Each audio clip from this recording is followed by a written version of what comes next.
Good evening. I'm Mahesh. I born in 1979. Maybe I'll be here up to my death, maybe 2030 or 40 if the world exists. I just want to know where I was before 1979, where I'll be after my death. If I have been meant to be here in this world for this certain period, who am I representing? The brother asked the question that he was born in 1979 and today he's in UAE. He wants to know where will he be afterwards. He will be saying most probably be here till 2030 if the world exists. Where will he be after he dies? And who are you representing? Brother, you are representing your own self. If you have not manipulated or done some makeup or trying to hide, if you are your own self, you are representing yourself. Point number one. Where will you be after you die? Depending upon what are you following. If you follow the last and final revelation, the glorious Quran, after you die, you will be in heaven. If you go against the laws of the Creator, against the last and final revelation, the Quran, then after you die, you will be in hell. So I don't know if you accept the commandments of Almighty God today, what you did between 1979 and till the 14th of April 2012, all will be forgiven. All forgiven, zero will be forgiven. So in the past, whatever you have done in the past will be forgiven because our beloved Prophet Muhammad said, the moment a person accepts Islam, all his previous sins are washed away. So depending upon whether you follow the laws of the Creator, where will you be, I can tell you. But you don't know when will you die. If you say, if that is the case, you know what I'll do? Maybe I'll live till 2030, so I'll accept Islam in 2029. Brother, you don't know, even I don't know, how long will you live? And you rightly said, if the world exists. I don't know till how long will the world exist. Allah says in the Quran in Surah Luqman, chapter number 31, verse number 34, no one besides Allah knows the hour. When will the earth end? We don't know. Whether it'll stay for a few years, for a few decades, we don't know. How long will you live and I live? I don't know. So the best is the moment you come to know the truth, accept it. All the past sins will be forgiven. Then you try and practice and follow as much as you can. So where will you be after you die depends upon you. I can only guide you. Allah says in the Quran in Surah Ghashiyah, chapter number 88, verse number 21-22, Allah says, فَذَكِّرْ إِنَّمَا أَنْتَ مُذَكِّرٌ. He tells the Prophet, your job is to deliver the message. Giving hidayah is in the hands of Allah subhanahu wa ta'ala. So I want to ask you, brother, after you die, do you want to go to heaven or hell? After you die, do you want to go to heaven or hell? To be frank, I don't know. You don't know. Because for me, the heaven and hell is here. It's up to us. Yes, this is temporary heaven, hell, temporary. As I mentioned earlier, Quran says in Surah Mulk, chapter number 67, verse number 2, Allazi khalaqal mauta wal hayata. It is Allah who has given you death and life so that He may test which of you is good in deeds. This is a test. And an average man lives in this world for about 70 years, 60 years. Some die at the age of 20, some 50, some live for 100 years. Average maybe 60 to 70 years. So this is temporary phase. The next life is eternal. So you say heaven and hell is here. And then if you try to make this life heaven by going after luxury, enjoying life, drinking alcohol, your next life becomes hell. Because Quran, Allah says in Surah Hud that those who want this world, Allah will give you this world but will not give you in the next life. Those who care for next life, Allah will give you next life, also this life. So as a businessman, if someone tells you that I will give you little trouble, difficulties for the 70 years, next life eternal, unending, always pleasure. So this life is 0.00001% of the next life. As a businessman, you wouldn't mind saying, okay, I don't mind trouble in this couple of, small percentage. Like before the examination, you struggle, you stay awake, you don't sleep, or you sleep less. and then you appear for the examination. So that few days before that you struggle and you study, so that in future it is good for you. So similarly, brother, this life is a test for the hereafter. If you're a Hindu, if you're Mahesh, and if you believe in the Hindu scriptures, same the Veda says. If you read Rig Veda, book number 10, chapter number 16, verse number 4 to 5, talks about Punar Janam. Punar means next, Janam means life. Same thing what the Quran says about next life. So this life you come, and there's next life. Being born, dying, cycle of birth, rebirth is not mentioned in the Vedas. It talks about Punar Janam means next life, which is there in the Quran. So a really good person would think about, as a better businessman, that the next life is multiple times. Multiple, keep on multiplying. This life is a small, negligible 0.00001% compared to the next life. So as an intelligent person, you wouldn't mind taking trouble in this life so that your next life becomes paradise and heaven. So, brother, would you like in the next life to go to heaven or hell? Brother? Yes, sir. Would you like to go in the next life into heaven or hell? No, sir. I don't think I will be having a next life, because if I am going to have a next life. Do you believe in the Hindu scriptures? Yes, sir. You believe? Do Not you believe in the Vedas? Scriptures, some of the points. Do you believe in the Vedas? Yes. I don't know big about the Vedas. But you believe it to be sacred, correct? Sorry? Do you believe it to be from God? No, I feel I am God. You are God. All are God. That's what Hinduism says. Aham Brahmasmi. What is the definition of God?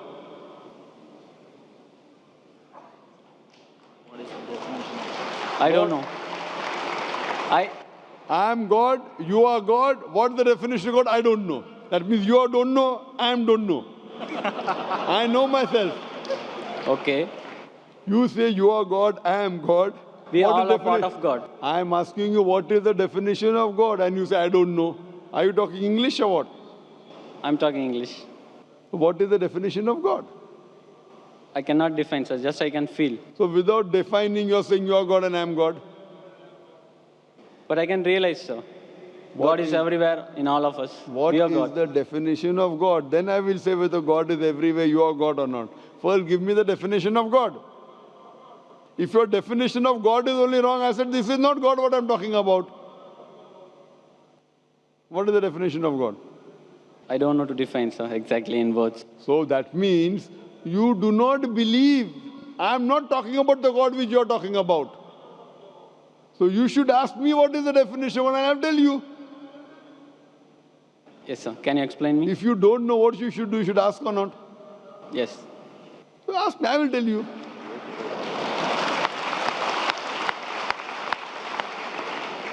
The definition of God come to according to Vedas and Upanishad, then I come to the Quran. If you read the Upanishad, Chandogya Upanishad, chapter number 6, section number 2, verse number 1, Ekam Evidityam. God is only one without a second. It's mentioned in Shveta Upanishad, chapter number 6, verse number 9. Nachasya kasij janitana chadipa. A Sanskrit quotation which says that of that God, he has got no superior, he has got no parents. Almighty God has got no Lord, no superior, no mother, no father.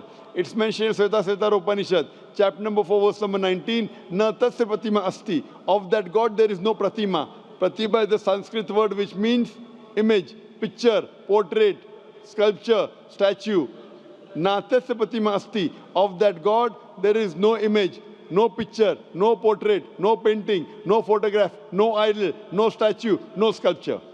Same thing is repeated in Yajurved, chapter number 32, verse number 3. Na tasya pratima asti. Of that God there is no image, there is no picture, there is no portrait, there is no photograph, no sculpture.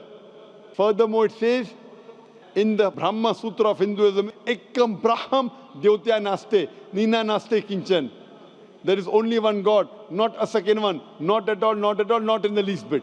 So based on this definition, God is one, there's nothing like him. And the Quran further says in Surah Ikhlas, chapter number 112, verse number 1 to 4, the definition of God is, Qul huwallahu ahad. Say it's Allah one and only. Allahu samad. Allah the absolute eternal. Lam yalid wa lam yulad. He begets not, nor is he begotten. Wa lam yakul lahu kufuwan ahad. There's nothing like him. Qul huwallahu ahad. Say it's Allah one and only. Are you the only human being? Am I the only human being? Yes or no? Yes or no? I'm a human being. Are you the only human being? Only one? No. No. I'm one of the. Qul huwallahu ahad. Say he's Allah one and only. Allahu samad, the absolute and eternal. Are you absolute and eternal? Are you absolute and eternal? No. So how can you be God? I'm not absolute and eternal. How can I be God? Lam yalid wa lam yulad. He begets not, nor is he begotten. Are you begotten? Were you born? Were you born or not? Yeah. So how can you be God? Even I was born. How can I be God? Do you beget? I have begotten. I have got children. Do you have children? Yes. How can you be God? Walam yakul lahu kufuwan ahad. There's nothing like him. What I'm saying That is, means your definition of God, forget what you say about God. I'm talking about my definition of God. Forget what you say about God now. Keep it. That may be God with a small g. I'm not talking about God with a small g, what you're talking about. I'm talking about God with a capital G. He's only one. He's all powerful. He's absolute. He begets not, nor is he begotten. There's nothing unto like him. Based on this definition, can you call yourself God? Can I call myself God? if you wish, you can. I asked you the question, are you born? You're saying yes. If you wish, then you'll be called a lunatic. No, sir. What I'm feeling is, What I am a I'm telling- part of the God. You were saying the only one God, no? I feel I am the part of it, the big one. We all are part of it. Maybe we got detached, as like this world got detached from That is your the sun. definition of God. That's not the definition of God of Vedas. It's not the definition of God of Quran. So therefore I say this God is a different God. I'm not talking about the God that you believe in. I'm talking about the God which I believe in. He's one. He's not part of everything. Your God, forget about it. Keep it at the side now. Fine? The God what you're talking, keep it at the side. I'm talking about the definition of my God. You understand? He is only one. He's all powerful. Are you all powerful? Are you all powerful? Not all powerful. So you are not the God I'm talking about. What God you're talking about, keep that God aside. Okay. Okay? My God I'm talking about. Therefore, La ilaha, there is no God. All the other false gods are wrong. You keep it aside. I'm talking about the correct definition. Someone is talking about 2 plus 2 is equal to 5. That equation, keep it at the side. The God that I'm talking about, the entity I'm talking about, He is one. He is all powerful. He is absolute. He begets not, nor is he begotten. He is not born. He does not give birth to anyone. And there's nothing like him. He's only one. Do you believe in such a God? No, sir, I don't believe. That's the problem. That means you are not believing in the true God. My request to you is, you read your Hindu scriptures, all the quotation I gave, go and read the translation No, of the sir, Quran, I am- try and find out the true God. Not these fake gods, I am God, you are God. I don't consider myself God. You are calling me God, so I'll say yes, I'm God. I'm not a fool to accept you that I'm God. You want to go to hell, go. I don't want you to take me to hell. I'm going to go to heaven. I want to take you to heaven. But to take you to heaven, if I agree with you that you're God and I'm God, we both will go to hell. I prefer we both go to heaven. Therefore, I request you read your scripture, the Vedas, the Upanishad, read the Quran, educate yourself, and join me. We both will go to heaven, inshallah. Thank you. खुशामदीद दोस्तों, उम्मीद करता हूँ video आपने पूरी देखी होगी और आपको पसंद भी आई होगी। भाई का सवाल है कि मैं 1979 में पैदा हुआ तो इससे पहले मैं कहाँ था। देखो, इंसान जब पैदा होता है तो अल्लाह ताला कुरान में फरमाते हैं कि इंसान को हमने एक पानी के कतरे से बनाया, खुलिक़ मिन माइन दाफ़िक़।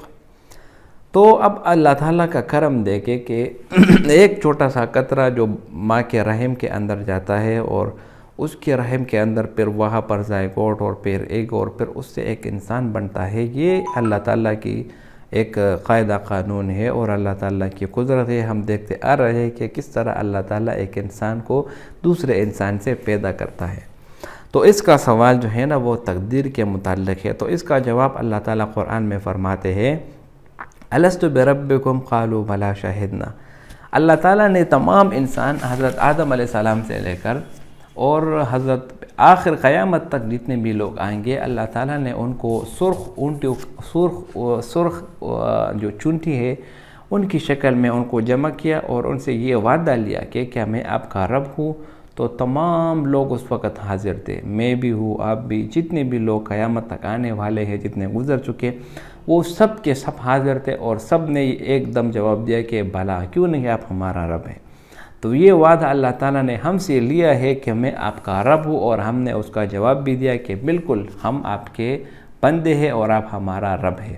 یہ قرآن میں اللہ تعالیٰ فرماتے ہیں 90 سپارہ کی آیت ہے الست بربکم قالوا بلا شہدنا وَإِذْ أَخَذْنَا بہت میں شروع سے تو مجھے نہیں آتا لیکن یہی آیت ہے کہ الست بربکم قالوا بلا شہدنا. تو ہم سب لوگوں نے اس کا انکار, ہم لوگوں نے جو ہے نا اس کا جواب دیا اور ہم نے یہ وعدہ کیا ہے اللہ تعالیٰ سے کہ ہم آپ کی ہی عبادت کریں گے اور آپ کا ہی کہنا مانیں گے. تو اس کے جواب یہ ہے جو یہ بھائی کہتا ہے کہ میں اس سے پہلے کہا تھا تو آپ کی پیدائش اس وقت ہو گئی تھی جب آپ سرخ چونٹی کی شکل میں جو ہے نا جمع کیے گئے تھے, اور مرنے کے بعد اب کہاں ہوں گے. تو اللہ تعالیٰ فرماتے ہیں قرآن میں الذی خلق الموت والحیات لیبلوکم ایکم احسن عملا. اللہ تعالیٰ نے زندگی اور موت کو پیدا کی تاکہ دیکھ سکے کہ تم میں سے کون بہتر عمل کرنے والا ہے. تو میرے بھائیو دوستو, اللہ تعالیٰ نے جب انسانوں کو پیدا کیا اسی لیے پیدا کیا تاکہ اللہ تعالیٰ دیکھ سکے کہ ان میں سے کون اچھا عمل کرتا ہے اور کون برا عمل کرتا ہے. اللہ تعالیٰ نے آپ کو اختیار دیا صحیح راستے پر چلنے پر اور اسی طرح برے راستے پر بھی. تو آپ کا اختیار ہے, اگر آپ صحیح راستے پر چلیں گے تو آپ کامیاب ہوں گے اور اگر آپ غلط راستے پر چلیں گے تو آپ کبھی بھی کامیاب نہیں ہوں گے. تو میرے بھائیو دوستو, اللہ تعالیٰ نے انسان کو جو زندگی دی ہے وہ ایک نعمت سمجھے اور اس سے آپ پورا فائدہ لیں اور اس پر آپ جو ہے نا ہمیشہ سے اس بات پر آپ فوکس کریں کہ آپ جو عمل کر رہے ہیں کہ یہ عمل آپ کو مرنے کے بعد فائدہ دے گی یا نہیں. تو ڈاکٹر ذاکر نائک نے اس بھائی کو بہت اچھے طریقے سے سمجھایا کہ آپ کے عمل پر ڈیپینڈ کرتا ہے کہ آپ کا عمل کیسا ہے. اگر آپ کا عمل جنتیوں والا ہوگا تو آپ جنت میں جائیں گے اور اگر آپ کا عمل دوزخیوں والا ہوگا تو آپ دوزخ میں جائیں گے. اللہ تعالیٰ سورہ قرآن میں فرماتے ہیں کہ فَسَنُيَسِّرُهُ لِلْيُسْرَى وَأَمَّا مَنْ بَخِلَ وَاسْتَغْنَى وَكَذَّبَ بِالْحُسْنَى فَسَنُيَسِّرُهُ لِلْعُسْرَى. تو میرے بھائیو دوستو, انسان کا دار و مدار اس کے اعمال پر ہے. اگر اس کے اعمال ٹھیک ہوں گے تو کامیاب, ورنہ بالکل بھی نہیں.